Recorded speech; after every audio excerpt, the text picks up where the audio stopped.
Recording in progress.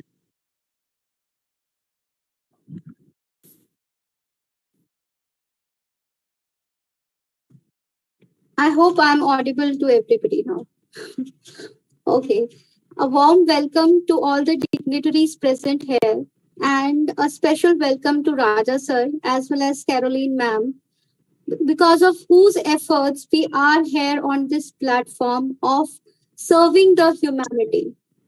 So I now invite Miss Vijay Caroline, who is the chairman of the Life Foundation and also the MD of C8TV.net. Caroline, ma'am, please join us and share a few words of kindness with all of us. Thank you so much, ma'am. Yes. Good morning, good evening, all my dear honorable guest speakers, eminent speakers, and beautiful ladies on C8 platform. A warm welcome to you all. And today we are going to discuss about women economic freedom. Being women, we are well qualified, well educated, we are placed in great heights in our organizations or in our workplace, are reputed. But have we noticing that all the women in the world are enjoying the same comforts? Are they having freedom? Are they having economic freedom? Are enjoying the laws and policies framed by the government? Even developed countries and developing countries, still we notice some drawbacks. So being empowered women at our level, in our organization or workplace, wherever we are working, we are empowered and we're enjoying the economic freedom at one level. But if we move on to domestic place, sometimes the women who are well qualified and educated are not enjoying the economic freedom. So we have to address the problems, issues, as well. We have to empower women, girls regarding economic freedom. How they will be benefited if they have the economic freedom, and how we can help the nation to progress. When one nation is in progress, definitely it is going to have a great impact and ignites other nations who are in developing, underdeveloping state, and compete with the developed countries, and we move ahead and help the vulnerable women and girl children. So let us discuss about our topic, women economic freedom today. I invite all the eminent speakers to express your views, insights, opinions, especially discussing about the problems, issues as well. I request you to put forward the mainly regarding empowerment of women and girl child regarding the economic freedom. Thank you very much. Thank you so much, ma'am. And I resonate with what all you said completely, that it is very important for a woman to be economically independent. So, continuing the same, I would like to invite Dr. Tasneem Ali, who is a Muscle Mania champion and also a fitness and lifestyle coach, to share her viewpoints with all of us and empower us. Miss Ali, are you there? Dr. Tasneem Ali? Yes, ma'am, I'm there. And thank you so much, Malini, ma'am. So good evening, all the dignitaries present here. And I would like to thank first Dr. Caroline, ma'am, Dr. Raja Rao, sir, for this beautiful topic. I'm like, this is a very important topic to discuss, to speak on this. So, women economic freedom. So what is this? We have been talking about a little bit of women freedom or empowerment before so long, but we never got into discussing it seriously. One type of empowerment which is often projected as most important form of empowerment, which women really requires, namely the economic empowerment or economic freedom. But before we go into economic empowerment, we should be discussing about what do we mean by word economic empowerment. Because so many people ask this question very often, what is mean by empowerment? Both innocently as well as both very critically, because what we know, talking term is development, the development of women. So most of the government policies and approaches have really focused toward economic development of women. Even that is sort of critical question, whether women are already developed or not developed. So many feminists already believe that women in the world, in India, are developed in certain ways, particularly in economic sense of the word. Now, what is the difference between development and empowerment? Various policies have been adaptive of the development of Indian women. The question really is, what is the objective of this development of women? Is it only sort of giving some money in their hands, or with this money in their hands, they are able to achieve something more? What is that something more? Something more is something we call empowerment or economic freedom. Empowerment means women should become sufficiently strong to make their own decision, to decide their own approaches, to decide their own future. If they have the power to make the decision for themselves and can approach things in the way she would like to do, then we call it as empowerment or freedom in true sense. The same way, for instance, in politics, if I'm talking about in politics terms, our constitution definitely has empowered women by giving them political and citizenship rights as their fundamental rights. It also says there is no distinction against women in their enjoyment of fundamental rights. If it is giving power to women, political power to women, if that political power is already there with them, can we call them empowered women politically in this country?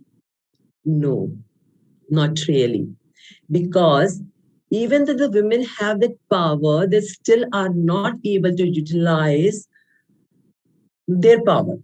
They are not able to access that power. They are not able to inform themselves of their power, and finally not reach where they wanted to reach with those power, because there are many challenges in between. And so only when they are able to overcome those challenges, then we would call them as being empowered.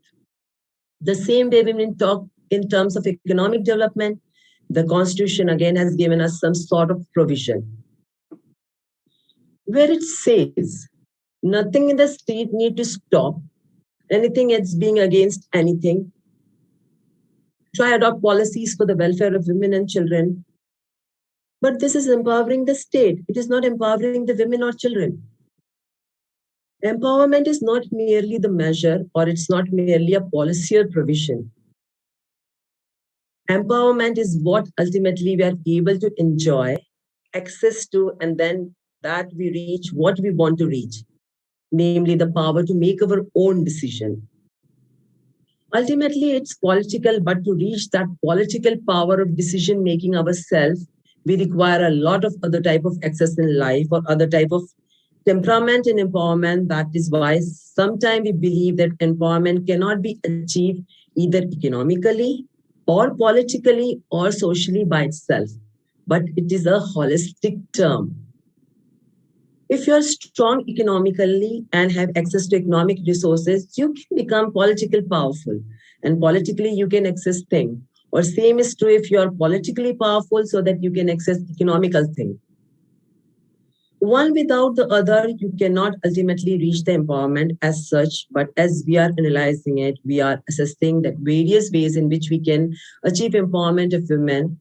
One such aspect of empowerment for many of its fundamental one, namely the economic empowerment, because they believe unless women are economically free, unless women have the sort of self-dependent status, unless women can economically operate and choose the decision which they want to have, then any other empowerment will not be possible at all.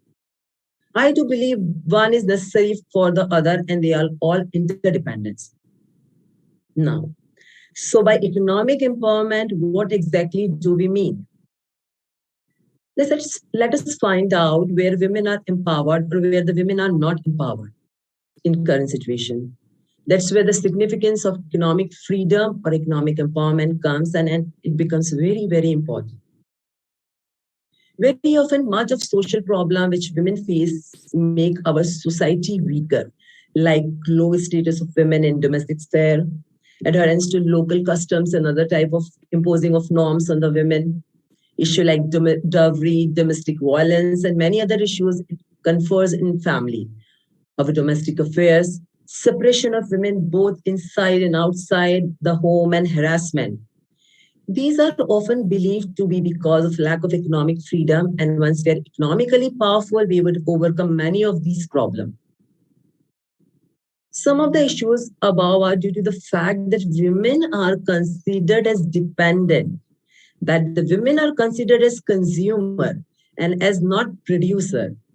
So they do not add anything to the family income or family wealth, that they merely to enjoy the family wealth and income who somebody else is bringing, most of the time male in the house. So women then considered as not dependent and economically not independent and economically dependent. Their social status, their personal status, family status become low. When they become low, then their value coming down, then you have other type of violence against them. This is mental as well as physical. So this is where the significance of economic empowerment comes. If women are treated not as consumer, but as producer, if they are considered as valuable source of the family, if they are considered source of income to the family, then their status will go up within the family, so within the society. Economic freedom isn't only about how much money women earn. It's about their freedom to choose what they want to do to earn. It's the control over her money and asset that complete the full cycle of women's economic freedom. So women's economic freedom shouldn't be confined within the four walls of her family and society. She should get a supportive ecosystem which allow her to dream, plan, and execute. Freedom of movement of training and jobs, easy access to capital and inputs of her business, and a level playing field in both employment and business. Maternity benefits and support during pregnancy are some of the key areas that can create a supportive work environment for women. Having a fine balance among all this is very important. In the absence of one or other supportive factor, they can be disrupted easily, despite tremendous effort by the government and providing in the budget. It is inefficiency of the system, that social action of people that create roadblocks and imbalance. As a nation, we have a responsibility of creating a suitable ecosystem that acts as an enabler and facilitator and not as a barrier. Some of these areas which need immediate attention are as follows: access to good quality education for girls, and their retention in schools and colleges is fundamental. Education justice can certainly lead to economic freedom. Due to increasing sexual harassment on the street and in the workplace, women's free mobility get obstructed, impacting their economic activity. Even after serious effort by the current government, women entrepreneurs don't get easy access to institutional finance. Banks aren't supportive of giving moderate-sized loan to women entrepreneurs without collateral. The low women entrepreneurship rates are part of a broader gender gap in economic participation and opportunity. The digital revolution has brought tremendous opportunity for the women at all levels. Government can run digital literacy program, assist entrepreneurs in showcasing and selling their product, ensure safe digital space for women. The other area which require much attention is safety and security of women. It's unfortunate that even available funds to enhance women's safety aren't utilized by state government. So economic freedom for women entails overcoming of all these challenges. A combination efforts of government, society, and family members could bring the dramatic result. As we move towards inclusive society and bringing all the people in this economic development, it makes complete sense for each and every woman of our nation to expect and enjoy economic freedom. So here we are today to discuss this important topic of economic development, sharing each other's view. Though I have given my viewpoint, so I am very privileged to have other panelists who are doing good work in uplifting women and will share their thought process. So I will hand over the quorum to Adar for this insight on this topic. Thank you so much. Excellent, Tasneem Ali. Beautifully you said, yeah, one should be producer and consumer, then only the economic growth will be high and they can support the family especially. Women need to be empowered. If woman is empowered, the family will be empowered.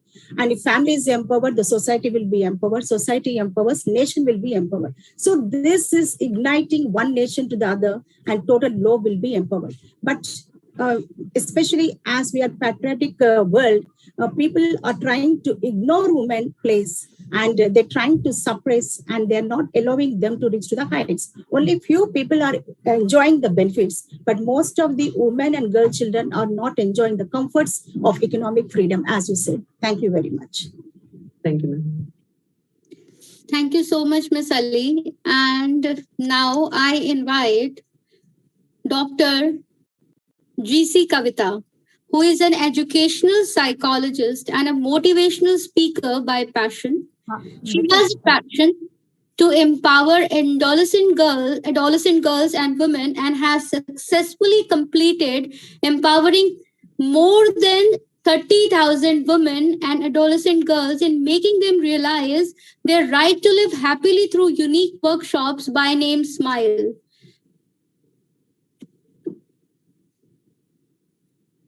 Miss Kavita, are you there?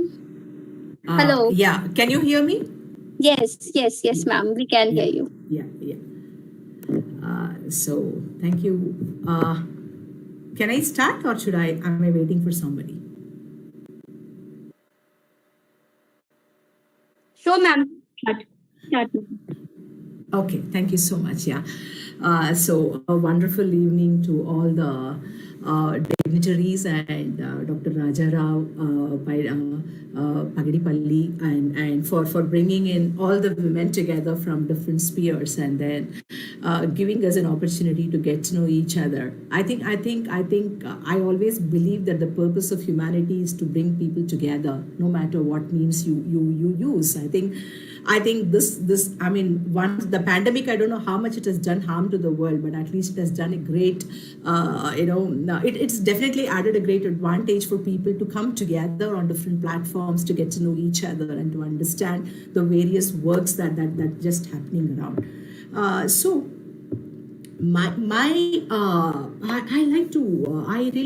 have never spoken about the economic freedom, but because I always talk about happiness and all the positive things and well-being. And so I was just wondering, like, how do I really bring in the aspect of well-being into this economic freedom? Because I know pretty well that at the end of the day, that's what majorly brings happiness into people's life. So I start probably with a very fundamental question that definitely needs to be given a great thought. Every mankind born on this earth, irrespective of the gender, we're all entitled for equal rights of enjoying, probably defending our lives and liberties. But the very social gender discrimination that has actually come into play because of various reasons, has definitely removed the entitlement of living a dignified life. We all agree that the biological differences are very, very real, but gender differences are not. If you have to really look into the basic stats, around 70% of 1.2 billion women are living in poverty throughout the world. And the major cause, if you have to really check into, that is the discrimination. Let me add here, like, what are the causes that actually cause this discrimination? Though there are many, many causes.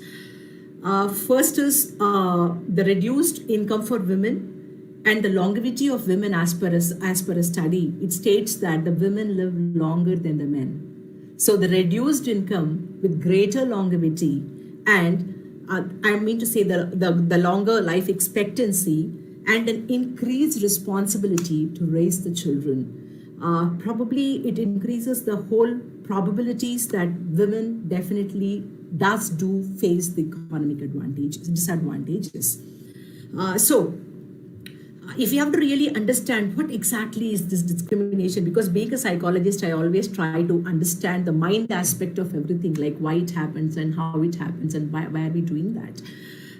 So, I mean, if you have to really look into the discrimination, trying to understand the very idea or the definition of discrimination, we would totally understand that it is a kind of, as UN also rightly states, that it is a kind of an expulsion or a kind of form of rejection, which could actually, it could be, let it be in politics or let it be in governance or let it be in the decision making or let it be in the entrepreneurship opportunities or let it be in the pay wages gap or it could be right to good health care or it could be right to higher education or it could be right to the basic education. Let us talk about from the very bottom level.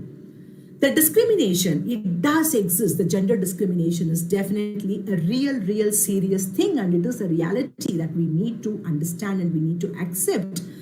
Unfortunately, to put it very precise, in national statistics, if you have to really think, women are often, not all the time, invisible. I'm sure that most of you would agree with me on that.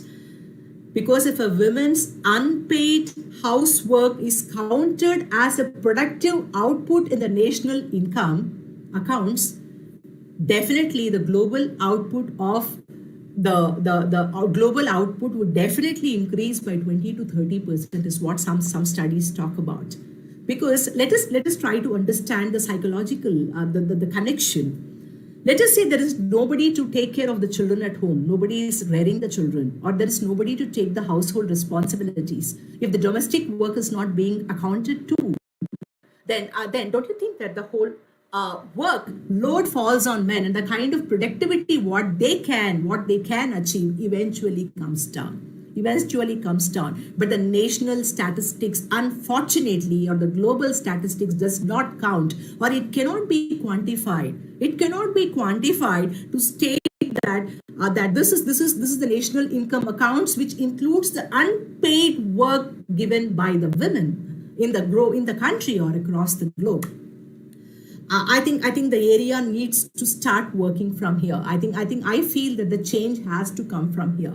Like women, because we only look at as my previous speaker was just mentioning, like, women are more not producers but rather consumers, and wherein they sit at home and that productivity what is given by the women is not accounted for. It's not accounted for. I think from a gender perspective, I think the meaning of work has to definitely change. How do we define the work? I think the first perspective starts from there. I mean, women getting into the society and doing work is definitely amazing. I know education, reading, but at the primary perspective, like how do we really account for the work done by the women, which is not being paid for? And who is going to account for that? And don't we understand that the psychological perspective, if that is not happening, how much would it impact on the producer? If I have to use the word, and I rightfully borrow the word from my previous speaker, if men has to look out as a producer, like how can the work output of the producer be impacted if the women doesn't take the responsibility of the domestic chores? I think the change in the society has to happen from there. We are talking about a global economy where the unpaid productive work of the women needs to be considered, and we need to have a quantifying measure to know how do we account for this. How much do we account for this, and how can we account for it? If this cannot be quantified, then I think the gender discrimination should never happen, because a woman's work can never be quantified in terms of an economy. And I think the value system has to start happening from the society in this perspective. If we have to always think and understand the various factors that definitely discriminates or disempowers a woman from being equal economic contributor in the country. The first one eventually is the literacy, especially in the developing countries where the rural population accounts to a greater percentage, a decent percentage. Literacy does play a major role. Major role, because I think in developing countries especially, women do lag much behind than men. And secondly, probably might be the unequal employment opportunities, because usually there is a certain myth in the society that men can be put up for work for a longer time, wherein women rushes back home to take care of her children, so she cannot spend her more time. And I personally have seen many people being rejected because of the simple reason that you cannot spend more time, and we need people who can work 24/7. What the employer needs to understand here, nobody can really productively work 24/7. There is a limitation, because this is a machine. Body is a machine, mind is a machine, and then we do need our maintenance time to set back, to come back, to roll back to our original senses. And I think the unequal employment opportunities that need to be looked on. I definitely don't blame anybody here. The person who's employing, an employer should really understand it is not the time that the person can spend, it is the quality of the work that a person can do. I think when a thought is given to this and an equal education opportunity is given to a woman, I think the unequal employment opportunities, which otherwise is the reality of the society today, can definitely be changed. I think the third one is the wages discrimination, because whenever I give my talk in the HR webinars, the biggest thing that I often keep hearing is the wages discrimination. Why are men being paid more than women? Why are men being paid more than women? Is the payment made for the skill? Is the payment made for the output that a person is giving from the work? Or is the payment paid for the gender? I think that is an area that one needs to understand. The wages discrimination should definitely be removed. There is a lot of change that is happening of late in the society. I don't deny that. But there is more space for the changes to come in. Because let us understand, the payment is for the skill, the payment is for the experience.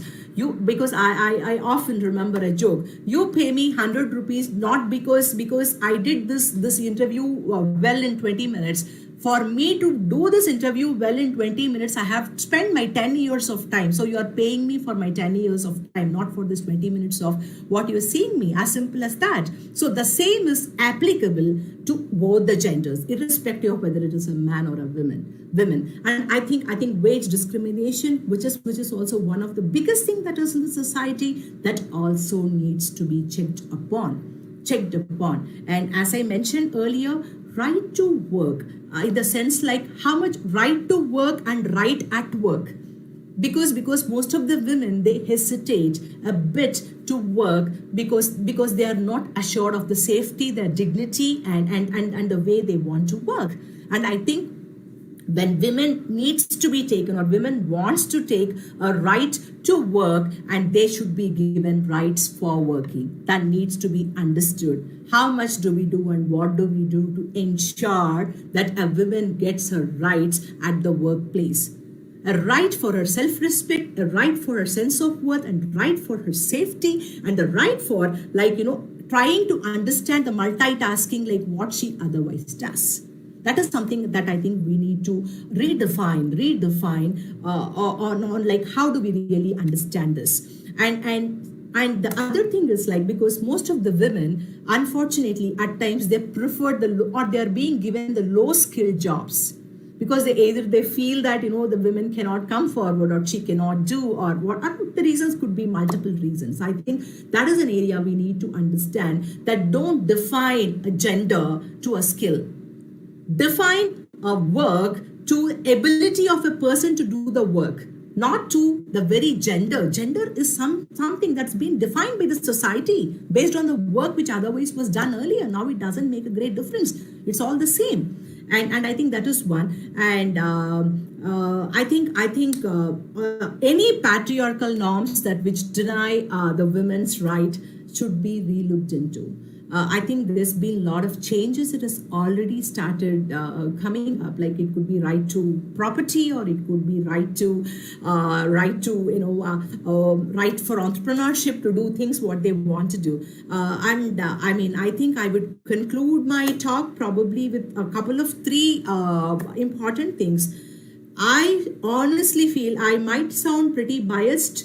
I might sound pretty feminist when I say this, but I honestly feel